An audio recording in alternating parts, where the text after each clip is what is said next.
الحمد للہ وحدہ والصلاة والسلام علی من لا نبی بعدہ اما بعد فاعوذ باللہ من الشیطان الرجیم بسم اللہ الرحمن الرحیم ولا تهنوا ولا تحزنوا وانتم الاعلون ان کنتم مؤمنین صدق اللہ العظیم۔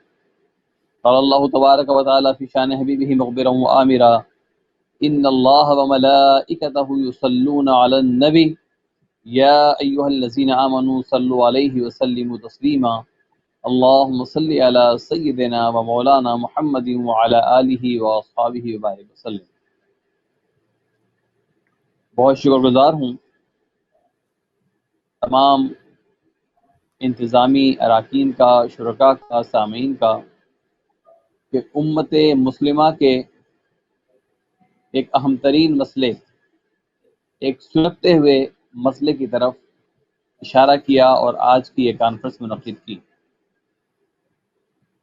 اتحاد امت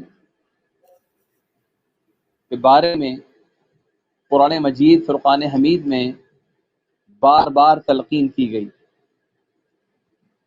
اللہ رب العزت نے واضح فرما دیا وَاعْتَصِمُوا بِحَبْلِ اللَّهِ جَمِيعًا وَلَا تَفَرَّقُوا، اور اللہ کی رسی کو مضبوطی سے تھام لو، آپس میں تفرقہ نہ ڈالو، اختلاف نہ کرو۔ قرآن نے تمام کلمہ گو انسانوں کو اللہ رب العزت کی وحدانیت کا اور نبی کریم صلی اللہ علیہ وآلہ وسلم کی رسالت کا اقرار دنیا میں بسنے والے ان تمام انسانوں کو جو زبان سے اقرار کر کے دل سے اللہ رب العزت کی ربوبیت کو تسلیم کرتے ہیں، ایک وحدت میں پرو دیتا ہے، ایک لڑی میں جوڑ دیتا ہے۔ حضرت محمد مصطفیٰ صلی اللہ علیہ وآلہ وسلم بار بار فرما رہے ہیں کہ ایمان والے آپس میں بھائی بھائی ہیں، اور اپنی امت کو بار بار تلقین کر رہے ہیں کہ تم اختلاف کا شکار نہ ہو جاؤ۔ نبی کریم صلی اللہ علیہ وآلہ وسلم جب مکہ مکرمہ سے مدینہ منورہ تشریف لاتے ہیں تو ایک مواخات قائم کرتے ہیں، تمام انصار و مہاجرین صحابہ کو آپس میں بھائی بھائی بنا دیتے ہیں کہ آگے چل کے کوئی ایسا اختلاف سامنے نہ آ جائے کہ یہ مکہ سے آنے والے تھے اور یہ مدینہ کے رہنے والے تھے، ان کا اختلاف کہیں کسی بڑے مسئلے کا پیش خیمہ نہ بن جائے۔ انما المؤمنون اخوہ، ایمان والے تو آپس میں بھائی بھائی ہیں۔ فرمایا کہ ایک ایمان والا اپنے دوسرے ایمان والے کا بھائی ہے، اور یہ رشتہ اخوت اتنا مضبوط ہے کہ دیکھیے کہ اللہ کے نبی صلی اللہ علیہ وآلہ وسلم پر ایمان لانے کے بعد بے شمار واقعات ایسے ہیں کہ صحابہ نے اپنے والد، اپنی والدہ، اپنی بہن، اپنے بھائی، اپنے بیوی، بچے اور تمام رشتوں پر ترجیح دی ایمان کے رشتے کو۔ تو امت کے درمیان جو ایمان کا رشتہ ہے وہ اتنا قوی ہے کہ وہ تمام رشتوں پر حاوی ہے اگر اسے سمجھا جائے۔ فرمایا کہ آپس میں اختلاف نہ کرو، تمہاری ہوا اکھڑ جائے گی، تم کمزور ہو جاؤ گے۔ آج المیہ یہ ہے کہ ہم نے اللہ اور اس کے رسول کے فرمان کو پس پش ڈال دیا۔ ہم نے بھلا دیا کہ ہم دنیا کے کسی بھی خطے میں رہتے ہوں، جب ہم اللہ اور اس کے رسول پر ایمان لائے تو ہمیں وحدت کی ایک لڑی میں پرو دیا گیا، اور اس وحدت کی لڑی میں آ جانے کے بعد جو رشتہ قرار پایا وہ بہت بڑا اور مستحکم رشتہ ہے۔ کتنی قومیں وجود میں آئیں دہر میں خشک و تر کے رشتے سے، ہم نے بنیاد دوستی رکھی حب خیر البشر کے رشتے سے۔ نبی کریم صلی اللہ علیہ وآلہ وسلم کی محبت کا رشتہ ان کے کلمہ پڑھنے والوں کو یکجا کر دیتا ہے، اور وہ اس طرح متحد ہو جاتے ہیں کہ پھر دنیا ان کی طاقت کو تسلیم کرتی ہے۔ آج ہمارا المیہ یہ ہے کہ ہم علاقائی، لسانی، جغرافیائی اور مختلف قسم کے اختلافات کو ہوا دے رہے ہیں۔ بتانے رنگ و خوں کو توڑ کے ملت میں گم ہو جا، نہ تورانی رہے باقی، نہ ایرانی نہ افغانی۔ یہ اختلاف کہاں سے آ گیا کہ یہ ایران کا رہنے والا ہے، یہ عراق کا رہنے والا ہے، پاکستان کا رہنے والا ہے، یہ سعودی عرب کا رہنے والا؟ تمام جغرافیائی حدیں اپنے اپنے انتظامی معاملات کے لیے ہیں۔ ان جغرافیائی حدود کا مقصد یہ ہے کہ اپنے اپنے ملک میں، اپنی ریاست میں رہتے ہوئے، اپنے اپنے قوانین پر عمل کرتے ہوئے وہ اس امت کے رشتے کو مضبوط سے مضبوط تر کریں۔ اس جغرافیائی حدود کا مقصد یہ نہیں کہ یہ تمام افراد بڑھ گئے، تقسیم ہو گئے، ہرگز نہیں۔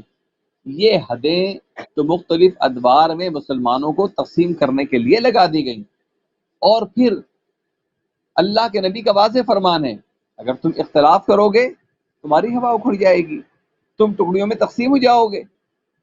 مسلمان کا محافظ ہے۔ اللہ کے نبی صلی اللہ علیہ وآلہ وسلم کے فرمان کا مفہوم ہے کہ اسلام کے ماننے والے اس طرح جڑے ہوئے ہیں جس طرح ایک اینٹ دوسری اینٹ سے جڑتی ہے اور ایک پوری دیوار قائم ہو جاتی ہے۔ اگر اس میں اینٹیں آپس کے اس سہارے کو چھوڑ دیں تو پوری دیوار ڈہ جائے گی۔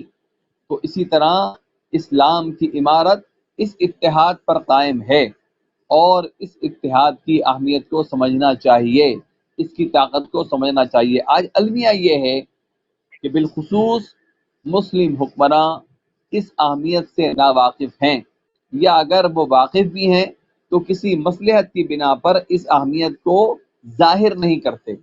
ان کے نزدیک غیر اسلامی طاقتیں، طاغوت کی طاقتیں زیادہ اہم ہیں، لیکن مسلمانوں کے رشتے کو مضبوط کرنے کا وہ تصور نہیں کرتے۔ آپ دیکھیں کہ دنیا میں کس طرح آج مسلمانوں پر مختلف جگہ مظالم ڈھائے جا رہے ہیں، اور ان مظالم کی بنیاد تفرقے سے ہوئی۔ کس طرح شام کے اندر مسلمان کو قتل کر رہا ہے، کس طرح لیبیا کے اندر فساد برپا ہے۔ یمن پہ حملہ کرنے والا کوئی اور ملک نہیں، اس کا پڑوسی اور اسلامی ملک ہے۔ عراق میں تمام تر مسلمانوں کے مفادات کو جو نقصان پہنچا وہ ایک ایسی جنگ سے پہنچا جس میں مسلمان ایک دوسرے برسر پیکار تھے، اور یہ سمجھنے کو تیار نہیں تھے کہ جب آپ متحد رہیں گے آپ کی طاقت باقی رہے گی۔ اسی طرح دنیا کے مختلف خطوں میں مسلمانوں پر مظالم ڈھائے جا رہے ہیں، لیکن مشترکہ آواز اٹھانے والا کوئی نہیں، انفرادی آوازیں اٹھتی ہیں، لوگ جدوجہد کرتے ہیں۔ ضرورت اس امر کی ہے کہ ہم امت کا وہ تصور بیدار کریں جو ہمیں قرآن نے دیا، ہم امت کا وہ تصور ظاہر کریں جو اللہ کے نبی صلی اللہ علیہ وآلہ وسلم نے دیا، وہ تصور امت جو اس امت کا شعار بھی ہے، اس امت کا وقار بھی ہے، اور اس امت کے مستقبل کا سب سے بڑا ضامن بھی ہے۔ آج آپ دیکھیں کشمیر کا مسئلہ، فلسطین کا مسئلہ، جیسے کہ مجھ سے پیش اور مقرر بھی فرما رہے تھے کہ 70-72 سال گزر گئے، اقوام متحدہ کی قراردادوں پہ کوئی عمل کروانے والا نہیں۔ دنیا کے وہ ادارے جو انسانوں کی فلاح کے لیے قائم کیے گئے، جنہوں نے اپنا مقصد یہ بیان کیا کہ وہ انسانوں کے تعلقات کو مضبوط کرنا چاہتے ہیں، وہ خاموش ہیں۔ جب خود امت کے معزز افراد خاموش ہوں گے، خود مسلم ممالک کے حکمراں خاموش ہوں گے، تو دیگر ادارے تو نہ بولیں گے۔ وہ فکر بیدار کریں کہ مسلمانوں کا اتحاد کتنا ضروری ہے، نہ صرف مسلمانوں کا اتحاد بلکہ یہ اتحاد جب آگے بڑھے گا تو دنیا میں امن کا ضامن ہوگا۔ آج دنیا میں اسلام پھیل رہا ہے، اسلام کے مخالفین مسلمانوں کے اختلاف کو ہوا دے کر اپنی نسل کو یہ بتاتے ہیں کہ دیکھو مسلمانوں کے اندر اختلاف موجود ہے، جبکہ آپ دیکھیں کہ مسلمانوں کے درمیان بنیاد پر کوئی اختلاف نہیں ہے، بنیاد تمام مشترک ہے۔ توحید، رسالت، آخرت، یہ جو عقائد قطعی ہیں ان پر کسی کو اختلاف نہیں ہے۔ ہو سکتا ہے کہ بعض ضمنی معاملات میں اپنے اپنے طریقہ کار ہوں، لیکن بنیاد جب ایک ہے تو ہمیں سوچنا پڑے گا کہ آخر ہم منتشر کیوں ہیں۔ قرآن ہمیں دعوت فکر دے رہا ہے، قرآن ہمیں بلا رہا ہے، اللہ کے نبی صلی اللہ علیہ وآلہ وسلم کے فرمان ہمیں بلا رہے ہیں کہ اے میرے امتیوں، اے میرے کلمہ پڑھنے والو، تم اپنی اہمیت کو سمجھو۔ اقبال نے کہا تھا منفعت ایک ہے اس قوم کا نقصان بھی ہے۔ حرم پاک بھی، اللہ بھی، قرآن بھی ایک، کچھ بڑی بات تھے ہوتے جو مسلمان بھی ایک، فرقہ بندی ہے کہیں اور کہیں ذاتیں ہیں، کیا زمانے میں پلٹنے کی یہی باتیں؟ آج ہم جو فرقوں میں تقسیم ہو گئے، ہم تقسیم در تقسیم کے عمل سے گزر گئے، ہم نے اپنے ذہنوں میں اپنے نظریات کو مقید کر لیا، اس سے ہمارا نقصان ہو رہا ہے۔ آج دنیا میں کوئی ایسی ریاست اور ایسی طاقت اور ایسی شخصیت نظر نہیں آتی جو ساری دنیا کے مسلمانوں کو یکجا کر دے۔